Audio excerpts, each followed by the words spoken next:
Hello and welcome to the Module 2 of PCS 2024 Prelims Analysis। जो मेरा module 1 था उसमें जो हमने डिस्कशन किया था, हमारे एनालिसिस किया था, वो हमने हिस्ट्री के क्वेश्चंस का किया था। और आपने देखा होगा कि हिस्ट्री के क्वेश्चंस का जो लेवल था वो काफ़ी हाई था और जो पूछे गए प्रश्न थे उनका जो स्तर था वो इन डेप्थ जा जाके पूछा था। मतलब जैसे मैंने आपको बताया था ना कि उन्होंने ईयर्स पे नहीं आपके साथ गेम खेला था, उन्होंने गेम खेला था सारे के सारे मंथ्स पे या फिर डेट्स पे। बट आज का जो सेशन रहेगा that would be on polity. Sorry. और जो पॉलिटी का सेक्शन रहेगा आपका, अगर आप इसके प्रश्नों को आज देखेंगे तो आपको लगेगा कि इसके जो प्रश्न थे वो थोड़े इजी। मैं तो यही कहूँगी कि अगर आपने अच्छे से पॉलिटी के नोट्स रिवाइज करे थे तो आपको ऐसा लगेगा कि काफ़ी इजी थे। अगर आपने बहुत अच्छे से पढ़ा होगा ना तो 2 या 3 से ज़्यादा क्वेश्चंस आपके गलत नहीं होंगे, और किसी ने बहुत अच्छे से करा होगा तो मेरे ख्याल से उसकी एक्यूरेसी 100%, मतलब एक भी क्वेश्चन उसका गलत नहीं हुआ होगा, या हुआ होगा तो 1% क्वेश्चन ही गलत हुए होंगे। चलिए, बातें ज़्यादा हो गई, अब इसके बाद हम आगे बढ़ते हैं हमारे एनालिसिस की तरफ। हमारा पहला क्वेश्चन था question number 41। Consider the following statements with reference to special officer for linguistic minorities. भाषीय अल्पसंख्यकों के विशेष अधिकारी के संदर्भ में ये पूछे गए प्रश्न था। इन्होंने ये कहा था कि संविधान में ये लिखा हुआ है कि प्रत्येक राज्य के लिए एक अधिकारी का प्रावधान होगा। भाई, कहीं पर भी नहीं लिखा है। अगर आप इस चीज़ को डिटेल में पढ़ेंगे तो उन्होंने कहा था कि सिर्फ एक ही ऑफिसर होगा जो लिंग्विस्टिक माइनॉरिटी के लिए अपॉइंट किया जाएगा, और यहाँ ये कह रहे हैं कि संविधान कहता है प्रत्येक राज्य। बिल्कुल गलत हो गया। दूसरा, इन्होंने कहा है 350 बी, ये तो बिल्कुल ठीक है, 350 बी जोड़ा तो गया था, परंतु कैच, नवे संविधान संशोधन के तहत नहीं बल्कि seventh constitutional amendment. It was the seventh constitutional amendment which makes both the options wrong, यानी कि ना तो एक ना ही दो, ये करेक्ट होगा। अब हाथ के हाथ क्वेश्चन नंबर 42 देख लीजिए। बोला है कि समवर्ती सूची कंकरेंट लिस्ट में कौन कौन से आपके सूची में कौन कौन से शामिल हैं, कौन कौन से जो हैं आपके सब्जेक्ट्स इसमें इंक्लूडेड है। ट्रेड एंड कॉमर्स, हाँ। अडल्टरेशन ऑफ गुड्स, हाँ। सक्सेशन, हाँ। जिसका मतलब आपका जो करेक्ट ऑप्शन हो जाएगा दैट वुड बी डी, तीनों, A1, 2 एंड 3। अगला प्रश्न देखिए, लल्लू क्वेश्चन, हलवा क्वेश्चन एकदम। अगर आपने ये नहीं भी पढ़ा है ना, आप वनडे एग्जाम्स की भी तैयारी करते हो तो भी आप इस क्वेश्चन को बड़े आराम से कर ले जाओगे। क्वेश्चन था आपका, कौन सा संशोधन अधिनियम भारत के स्थानीय शासन संस्थाओं के बारे में संबंधित है। कौन नहीं बता पाएगा कि 73rd और 74th संशोधन अधिनियम, 73rd यानी कि ऑप्शन नंबर ए इसका करेक्ट हो गया। Okay, next question is 64। अब 64 में देखिए, ये भी मत मुझे लगा कि बहुत आसान क्वेश्चन है, क्योंकि आप बहुत अच्छे से मैच कर जाओगे, इतनी बार आपने पढ़ा है। इतना तो हमें सबको पता है कि 42nd कॉन्स्टिट्यूशनल अमेंडमेंट 1976 में हुआ था। 86 वो राइट टू एजुकेशन वाला, शिक्षा का अधिकार 2002 में हुआ था। और हमको इतना यहाँ पता चल रहा है कि 96 लेटेस्ट है और सबसे लेटेस्ट एज जो है वो 2011 है। बचता है 52nd, तो वो 1987 में हुआ रहा होगा, जिसके हिसाब से आपका कौन सा ऑप्शन करेक्ट हो जाएगा, ए। ठीक जा रहा है ना, 1 के साथ 3, हाँ, यही ऑप्शन आपका करेक्ट हो जाएगा। चलिए, coming to question number 65। Question number 65 भी अगेन वन लाइनर क्वेश्चन नहीं कहा जाएगा। अगर आपने इसको लक्ष्मीकांत से पढ़ा होगा तो आपने ये चारों चीज़ें पढ़ी होंगी, सहकारी संघवाद, सौदेबाजी संघवाद, अर्ध संघवाद, केंद्रीकरण की प्रवृत्ति वाला संघवाद। और ये चारों नाम तो आपने बखूबी सुने होंगे, K C Wheare, Ivor Jenning, Morris Jones, Granville Austin. कुछ पता हो ना पता हो, पर इतना सबको पता होता है कि क्वासी फेडरलिज्म ये किसने बोला था, के सी वीर भाई साहब ने बोला था। अब सी से ज़रा ए का मिलान करो, सी से ए का मिलान करने चलोगे तो खाली एक ही ऑप्शन मिलेगा आपको, जो रहेगा आपका कौन सा ऑप्शन, बी ऑप्शन। तो 65 का correct answer is B. Next question 66। ये भी अगेन बहुत आसान प्रश्न था 66 वाला। चलिए, 66 प्रश्न, अरे सॉरी, 66 प्रश्न भी बहुत आसान था। उन्होंने कहा था कि जो बलवंत राय मेहता थे, इनकी एक समिति गठित हुई थी। इन्होंने 3 स्तरीय पंचायती राज के बारे में बताया था, जिसमें से कौन सा स्तर नहीं है, पूछा है नहीं है। न्याय पंचायत, जिला पंचायत, पंचायत समिति, ग्राम पंचायत। आपको भी पता है त्रिस्तरीय पंचायत का गठन किया गया था, जिसमें कि सबसे नीचे जो था वो ग्राम पंचायत था, फिर पंचायत समिति था और फिर जिला पंचायत था। बचता कौन सा है, न्याय पंचायत, जिसकी बात उन्होंने कभी नहीं करी, और यही ऑप्शन आपका करेक्ट हो जाएगा। Next question, question number 67। Lokpal और लोकायुक्त अधिनियम 2013 के तहत लोकपाल की नियुक्ति राष्ट्रपति द्वारा एक चयन समिति के सिफारिशों पर हुई होती है। जिसके अध्यक्ष प्रधानमंत्री होंगे। और इसके अलावा आपको मेंबर्स के बारे में बताना है कि भारत के मुख्य न्यायाधीश या उनके द्वारा चोजन उच्चतम न्यायालय का कोई न्यायाधीश, बिल्कुल करेक्ट है। लोकसभा के विपक्ष का नेता, बिल्कुल करेक्ट है। अब भाई विपक्षी बैठा है तो पक्षधर भी तो बैठेगा, पक्षधर नहीं कहेंगे हम इसको कहेंगे अध्यक्ष। तो लोकसभा का अध्यक्ष भी बैठेगा, परंतु राज्यसभा के सभापति का इसमें कोई भी काम नहीं है, यानी कि 134 इसका आंसर होगा। और 134 ये रहा आपका ऑप्शन ए। तो करेक्ट ऑप्शन इज इसका ए। अगले प्रश्न पर आइए। अगला प्रश्न है आपका प्रश्न संख्या 101। बोला है उन्होंने ICT बेस्ड ई गवर्नेंस के बारे में। अब अगर आप थोड़ा सा कॉमन सेंस लगाते ना तो ये प्रश्न आप बड़े आराम से कर ले जाते। आपको नहीं पता ई गवर्नेंस क्या होता है, आपको नहीं पता ICT क्या होता है, पर आप इतना तो सोच सकते हैं गवर्नेंस मतलब क्या होता है कि गवर्नमेंट को देखना, या गवर्नेंस मतलब होता है कि लोगों की चीज़ों के बारे में देखना। और ई का मतलब हो जाता है इलेक्ट्रॉनिक, यानी कि डिजिटल रूप में देखना। अब देखिए कह रहे हैं कि ई गवर्नेंस सरकार की पारदर्शिता को कम करता है। अरे भाई कोई चीज़ डिजिटल हो जाएगी तो पारदर्शिता बढ़ती है कि कम होती है? बढ़ती है, यानी कि स्टेटमेंट गलत। ई गवर्नेंस से सरकार की लागत कम हो जाती है, बिल्कुल बिल्कुल सही है, क्योंकि जो पेपर वर्क है, जो इधर उधर की चीज़ों का काम है, वो उसमें ऑब्वियसली कम हो जाएगा। ई गवर्नेंस से सरकार में नागरिकों का योगदान बढ़ जाता है, बिल्कुल, क्योंकि क्या होता है कि ये पब्लिक सेंट्रिक काम होने शुरू हो जाते हैं, पब्लिक सेंट्रिक स्कीमें बननी शुरू हो जाती हैं, लोग अपना योगदान देते हैं, लोग अपने प्रोज एंड कॉन समझाते हैं वहाँ पे जाके। ई गवर्नेंस नौकरशाही की लाल फीताशाही को बढ़ाता है, इसी को तो कम करने के लिए ई गवर्नेंस लायक है कि जो बाबू लोग कहते हैं कल आइएगा परसों आइएगा, अब ये नहीं हो पाता ना। अब डायरेक्टली अपने पोर्टल पे अपना नाम दर्ज किया और आप दर्ज हो गए, आपको डेली बुलाया ही नहीं जा रहा है, यानी कि इसमें सिर्फ एक ही ऑप्शन करेक्ट बैठ रहा है, वो कौन सा है? डी। तो एक कॉमन सेंस का क्वेश्चन था, इसमें पढ़ने की आवश्यकता नहीं थी ई गवर्नेंस को। नेक्स्ट क्वेश्चन 102 प्रश्न है कि यूपीएससी यानी कि संघ लोक सेवा आयोग अपनी शक्तियां किससे प्राप्त करता है? संविधान से, बिल्कुल सही, संवैधानिक बॉडी है ये। संसदीय कानून से, बिल्कुल सही।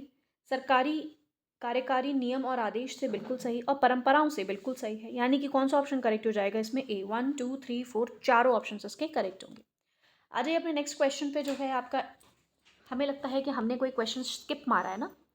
105 पे आ गए हम लोग डायरेक्टली, 102 करा दिया। चलिए अब आते हैं, हाँ, इस पर 105 पे क्वेश्चन दिया हुआ है कि हाँ मुझे लग रहा है कि हमने कोई इसमें बीच में स्किप कर दिया है, और मुझे लग रहा है कि हमने एक 103 नंबर का प्रश्न और एक 104 नंबर का प्रश्न हमने गड़बड़ कर दिया। हो सकता है हमें आगे मिल जाए, देखते हैं तब तक हम लोग। ठीक है, चलिए आ जाते हैं हम 105 नंबर के प्रश्न पे। इसमें लिखा हुआ है कि article 352 of the Indian constitution deals with the declaration of emergency. Sorry, ये इमरजेंसी के साथ आपातकालीन स्थिति के किसी भी समय भारतीय संविधान का अनुच्छेद 352 आपातकालीन स्थिति की घोषणा से संबंधित है, बिल्कुल करेक्ट है। आपातकालीन स्थिति किसी भी समय उत्पन्न हो जाती है। अरे भाई कैसे उत्पन्न हो जाएगी? मनमर्जी थोड़ी ना चल रही है, वॉर होगा, एक्सटर्नल अग्रेशन होगा, या फिर आपका आर्म्ड रेबेलियन होगा, जैसे पहले इंटरनल रेबेलियन कहा जाता था, तभी ना जाके आप 352 को इवोक करोगे। यानी कि ये तो सही है, लेकिन कारण गलत है, और इसके कारण आपका करेक्ट ऑप्शन कौन सा हो जाएगा? ए हो जाएगा आपका ये वाला। ये जो है ये है आपका करेक्ट आंसर।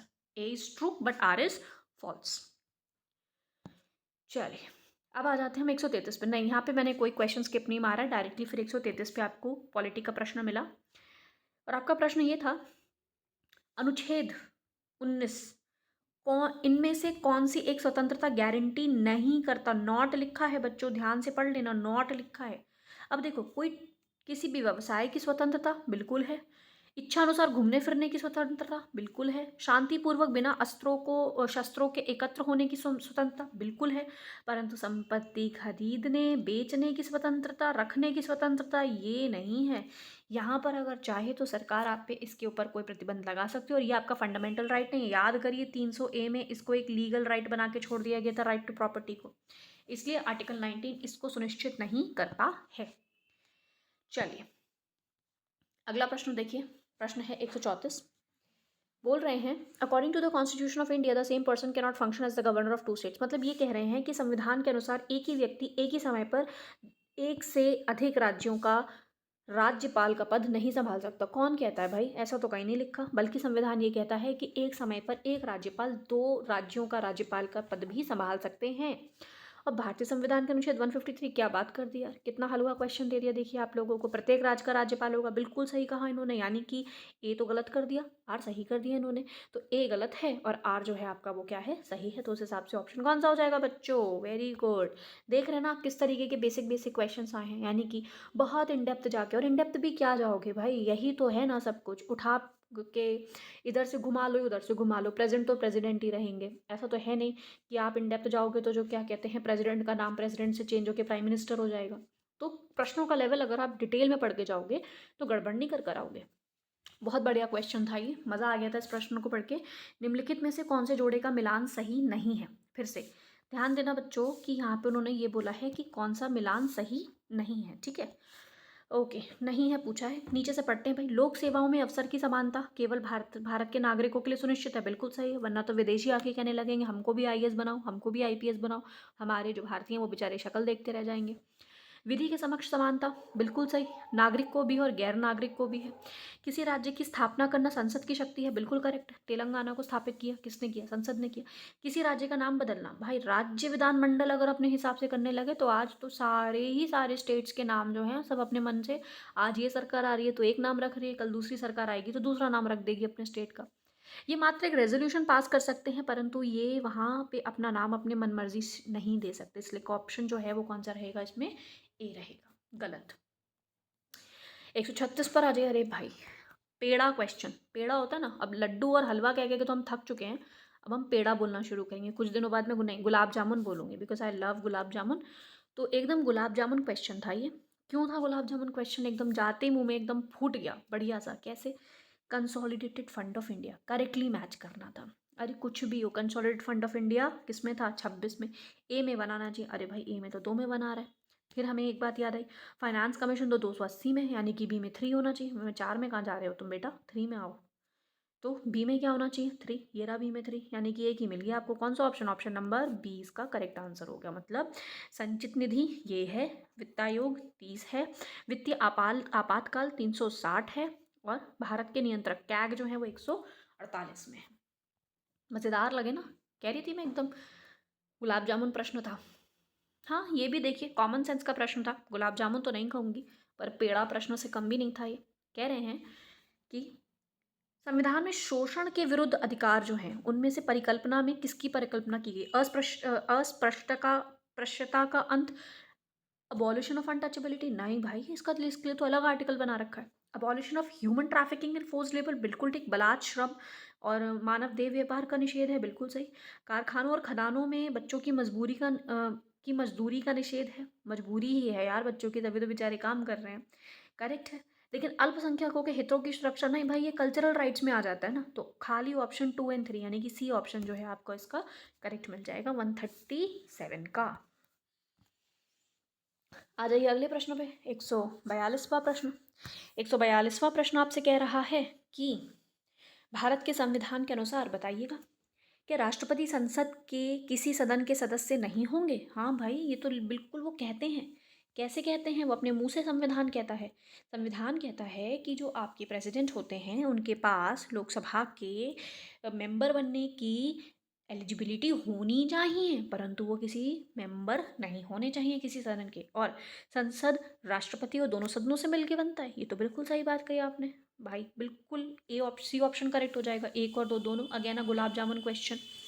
आ जाइए प्रश्न 143 पर बोल रहे भारतीय संविधान में कोई संशोधन लाने का उपक्रम किया जाता है, कौन कर सकता है, कोई भी कॉन्स्टिट्यूशनल अमेंडमेंट, लोकसभा द्वारा, बिल्कुल करेक्ट है भाई, लोकसभा करेगी, राज्यसभा कर सकती है, दोनों का बराबर का अधिकार है।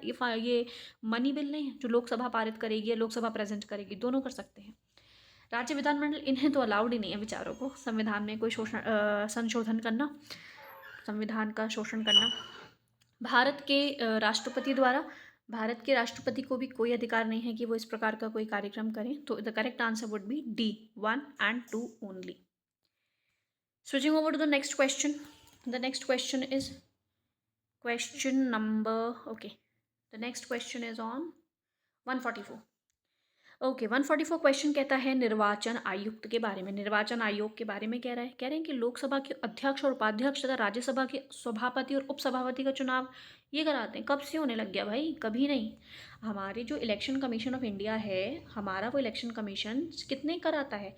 या तो प्रेसिडेंट के कराएंगे, या वाइस प्रेसिडेंट के कराएंगे, या लोकसभा के कराएंगे, या स्टेट लेजिस्लेटिव असेंबली के कराएंगे। ये स्पीकर और उपसभापति का कब से होने लगा? बिल्कुल गलत। दूसरा कह रहे हैं नगर पालिका नगर निगम का, बिल्कुल गलत। इसके लिए तो स्टेट इलेक्शन कमीशन बनाई तो गई है।